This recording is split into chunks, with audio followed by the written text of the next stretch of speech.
It was just after 2 o'clock in the morning on a country road outside Nacogdoches, Texas.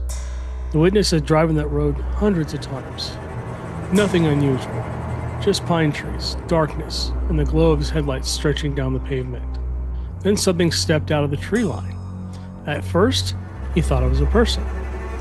That's what his brain told him. A person standing near the shoulder of the road. But as he got closer, he realized something wasn't right. The figure was too tall, too broad, and standing completely still. He slowed down.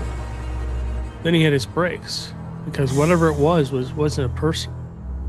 The witness later describes a long muzzle, pointed ears, and a face that looked more canine than human. For several seconds, neither one moved. The witness sitting inside his truck, the figure standing near the road, watching. Years later, he would say the thing he remembered the most wasn't the size, it was the face. It wasn't the feeling that whatever was looking at him wasn't afraid of him at all. And that wasn't the only person who reported. Tonight, we're opening 5 Texas dog case files. 5 different witnesses, 5 different locations, and one behavior they all describe.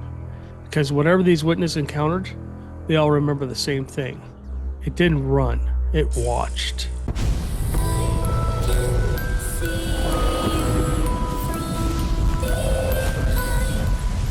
Hey guys, welcome back to the Deep Woods Paranormal Podcast. I'm Matt Harvey. Tonight we're taking a deep dive into the Texas Dogman reports. Now, before we begin, I want to be clear about something. I'm not telling you Dogman is real. I'm not telling you every witness is correct. What I'm here to do is examine every report, the witnesses, the locations, and more importantly, the patterns. Because when completely different people from completely different parts of Texas begin describing the same behavior, it's worth paying attention. Let's open the case file. Case file 1, Lake Texoma. Our first report comes from Lake Texoma. If you've ever been there before in daylight, you know how isolated parts of that area can feel. The shoreline stretches for miles. Heavy tree cover surrounds much of the lake. And in the early morning hours, it can feel like you're completely alone. According to the witness, he arrived around 4 o'clock in the morning to do some fishing before sunrise. Nothing unusual. He had fished the area before. The weather was calm. The water was quiet. And for nearly an hour, everything seemed normal. Then he started hearing movement along the shoreline. At first, he ignored it. Animals moved through that area all the time. But several minutes later, he realized something about the sound wasn't right. Whatever was moving wasn't running. It wasn't crashing through the brush. It sounded deliberate, measured, almost cautious. Eventually, he picked up the flashlight and pointed it towards the bank. For a moment, he saw nothing. Then he noticed 2 reflections staring back at him. Eyes. Low to the ground at first, then rising, slowly rising. The witness later said it looked like whatever was watching him had stood up from a crouched position. As it rose, he realized it was larger than he originally had thought. He estimated it stood somewhere between 6 and 7 feet tall, dark in color, broad shoulders, long arms. But it was a face that stayed with him, because he couldn't compare it to anything else he'd ever seen before. Not a bear, not a person, not any animal he recognized. The witness said the figure remained still for what felt like 30 seconds, neither moving closer nor farther away, simply watching. Then, without any sign of panic, it turned and walked back into the brush, upright the entire time. The witness packed his gear and left, and honestly, I can understand why. So here's my thoughts. The thing that stands out to me here isn't the size. People can disagree about size estimates. The thing that stands out to me is the behavior. Most animals in Texas don't want anything to do with people. They leave when they're spotted. This witness describes something that did the opposite. It watched him first. And that's a detail we're going to hear again. What happened at Lake Texoma is strange. But the next witness didn't start with a sighting. He started with sounds coming from deep inside the big thicket. And that's where things get even more strange. Case file 2, the big thicket. The second case comes from the big thicket of East Texas. If you spent any time there, you know it's one of the most unique environments in the state. Dense vegetation, creeks, swamps, heavy woods, places where visibility can almost drop to nothing.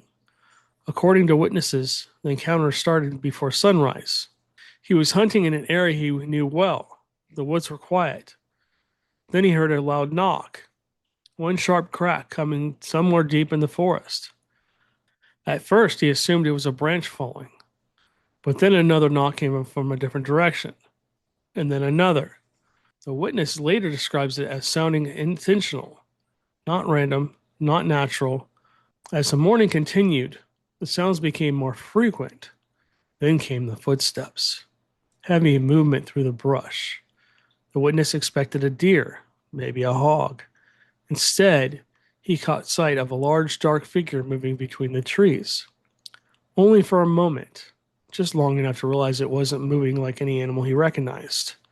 The witness described an upright posture, long arms, and smooth movement through terrain that should have slowed anything down. He never got a clear look at the face, but he left convinced he had seen something unusual. So here's my thoughts. What interests me about this report is the encounter started with the sound. A lot of witnesses talk about sightings, but sometimes the sounds are just as important, especially when experienced outdoorsmen tell you something didn't sound right. And once again, we see the same pattern. No aggression, no panic, no attempt to flee, just awareness. Now, the fact that he didn't see the face tells me this could be Bigfoot. Bigfoots are very, very prevalent in the big thicket down there. It's a very big Bigfoot hotspot, also known for Dogman, but not as much. Now, the fact that it just walked up and kind of stood and looked at him could be either Dogman or Bigfoot in this case. But the fact that he could not see a clear face, whether it had a snout or didn't have a snout, tells me that maybe it possibly could have been Bigfoot. All right. The big thicket witness heard something. The next witness saw it, standing directly in his headlights on a lonely East Texas road. Case file 3. The Nacogdoches Road Encounter. This is an encounter we started with tonight. The witness was driving home after a late shift. The road was familiar, the route routine, nothing unusual, until something appeared at the edge of the headlights. At first, his brain tried to explain it away. A person, a hitchhiker, someone standing near the road. But as he slowed down, he realized the proportions didn't make sense. The figure was too large, too broad, too tall. Then it turned its head. The witness later describes a long muzzle and pointed ears, features that immediately made him think of a canine, yet the figure was standing upright. What happened next may be the strangest part of the entire report. Nothing happened. No charge, no growl, no pursuit. The figure simply watched. The witness watched back. Several seconds passed. Then the figure stepped back into the trees. The encounter lasted less than a minute. Yet years later, the witness still remembers every detail. Afterwards, he remained parked on the country road trying to process what he had just seen. Then he heard a sound from deep in the woods. Not a bark, not a howl, not anything he could identify. Then silence. So let me give you my thoughts real quick on this one.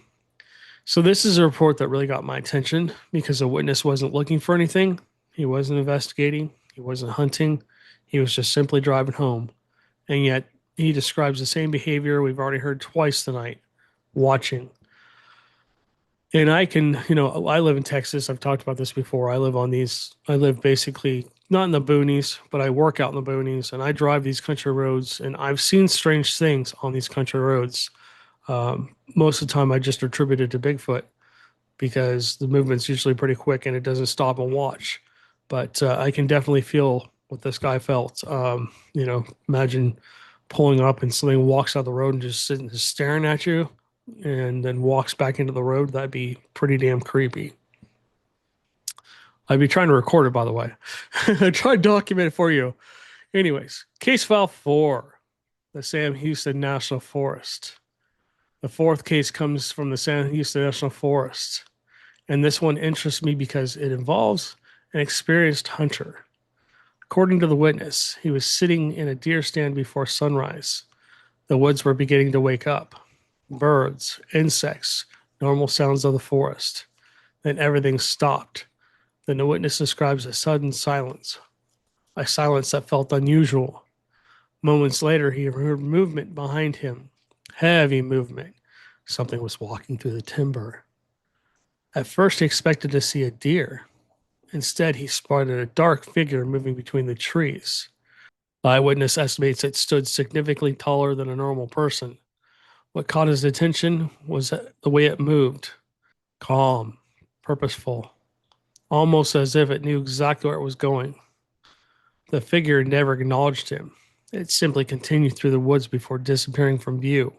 The witness remained in the stand for hours afterwards, not because he was hunting, because he didn't want to climb down. So, my thoughts. Hunters really do make interesting witnesses.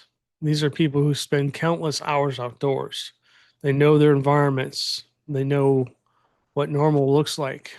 And when they tell you something isn't right, I pay attention. I mean, a lot of the people I work with are hunters, and some of them have told me they've experienced Bigfoots, and others have told me, you're absolutely crazy. There's nothing such thing as Bigfoot or Dogman or whatever.